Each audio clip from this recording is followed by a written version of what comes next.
অসম চৰকাৰৰ বাবে আৰু ব্যক্তিগতভাৱে মই আজি অত্যন্ত আনন্দিত যে আজিৰ পৰা আমি অৰুণোদয় 3 বা যাক আমি চমুকৈ অৰুণোদয় 3.0 বুলি কম এই আঁচনিখন অসমৰ ৰাইজৰ বাবে সমৰ্পণ কৰাৰ এটা বিৰল সৌভাগ্য আমি সকলোৱে লাভ কৰিছোঁ।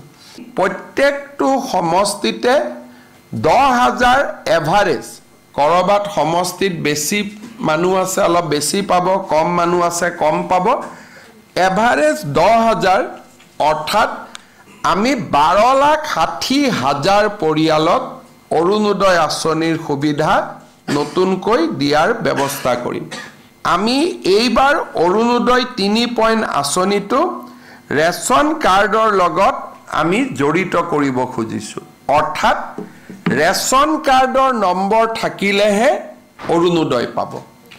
কোনোবাই ক'ব পাৰে যে বাবা মোৰ ৰেচন কাৰ্ড নাই, সেইকাৰণে আজি আমি 19 লাখ লোকক নতুনকৈ ৰেচন কাৰ্ড দিয়াৰ আঁচনিখনো আৰম্ভ কৰিছোঁ। অৰ্থাৎ আজিৰ দিনটোত আমি ৰাজ্যজুৰি 19 লাখ পৰিয়ালক 19,92,167 জন ব্যক্তিক পৰিয়াল বুলি হিচাপ কৰিলে 4 দি হৰণ কৰিব লাগিব, 5 দি হৰণ কৰিব লাগিব, কিন্তু প্ৰায় 20 লাখ ব্যক্তিক আজি আমি ৰেচন কাৰ্ড দিয়াৰো কাম হাতত ল'ম।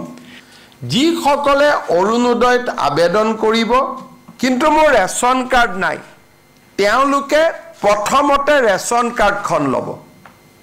ৰেচন কাৰ্ডখন লোৱাৰ পিছতহে অৰুণোদয় ল'ব, কাৰণ অৰুণোদয় ল'বৰ কাৰণে ৰেচন কাৰ্ড লাগিবই। অৰুণোদয় 1 আৰু 2 যোনে হিতাধিকাৰী আছিল তেওঁলোকে অৰুণোদয় 3ৰ বাবে নতুনকৈ আবেদন কৰিব লাগিব। আমি জিলাক কৈছোঁ যে 1 আৰু 2ত পাই থকা হিতাধিকাৰীক 3টো ল'ব, কিন্তু যদি ৰেচন কাৰ্ডখন নাই নাপাব। যদি পৰিয়ালত চাকৰি হৈ গ'ল নাপাব। যদি আমাৰ 4 চকীয়া ঘৰত বাহন হৈ গ'ল নতুনকৈ কিনিলোঁ তেতিয়া আমি নাপাম। প্ৰথম অৰুণোদয় পাব কোনে লাগে? বিধৱা মহিলাগৰাকী। অৰ্থাৎ যি পৰিয়ালত বিধৱা মহিলা আছে সেই পৰিয়ালে অৰুণোদয় আঁচনি পাব লাগে। যদি কোনোবা পৰিয়ালত 45 বছৰৰ ওপৰৰ অবিবাহিতা ছোৱালী আছে সেই পৰিয়ালটোৱেও অৰুণোদয় পাব লাগে। কোনোবা পৰিয়ালত যদি বিবাহ বিচ্ছেদ হোৱা মহিলা আছে সেই পৰিয়ালটোৱেও অৰুণোদয় পাব লাগে। কোনোবা পৰিয়ালত যদি স্বামীয়ে বিবাহ বিচ্ছেদ আইনমতে দিয়া নাই কিন্তু এৰি থৈ গুচি গ'ল, তেনেকুৱা মহিলা থকা পৰিয়ালত অৰুণোদয় পাব লাগে। এইটো হ'ল অৰুণোদয় প্ৰথম নিয়ম। দ্বিতীয় অৰুণোদয় কোনে পাব লাগে? কাৰোবাৰ ঘৰত যদি তৃতীয় লিংগৰ ব্যক্তি আছে। তৃতীয়তে যাৰ ঘৰত দিব্যাংগ ব্যক্তি আছে, কাৰণ পৰিয়ালটোৱে দিব্যাংগ ল'ৰা ছোৱালী এটাক চাবৰ কাৰণে খৰচ কৰিব লাগে।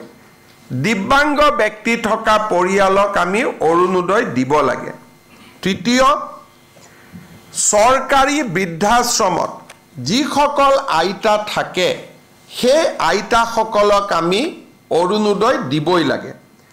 তৃতীয়তে যাৰ ঘৰত এইডছৰ বেমাৰী আছে, থেলাছেমিয়া আছে, হিম'ফেলিয়া আছে, চেৰিবেল পালচি আছে, কুষ্ঠ ৰোগ আছে, অটিজিম আছে, এওঁলোকৰ পৰিয়ালতো আমি অৰুণোদয় দিব লাগে। কোনোবা মহিলা যদি ভিক্ষা কৰি জীৱন নিৰ্বাহ কৰে তেওঁলোককো ডিচিসকলে বিচাৰি উলিয়াই অৰুণোদয় দিব লাগে।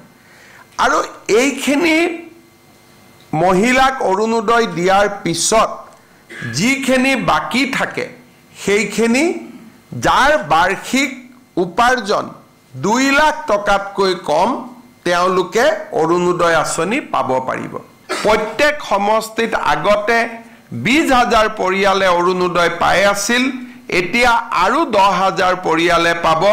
ৰাজ্যখনত 12,60,000 নতুন অৰুণোদয় হিতাধিকাৰী জড়িত হ'ব।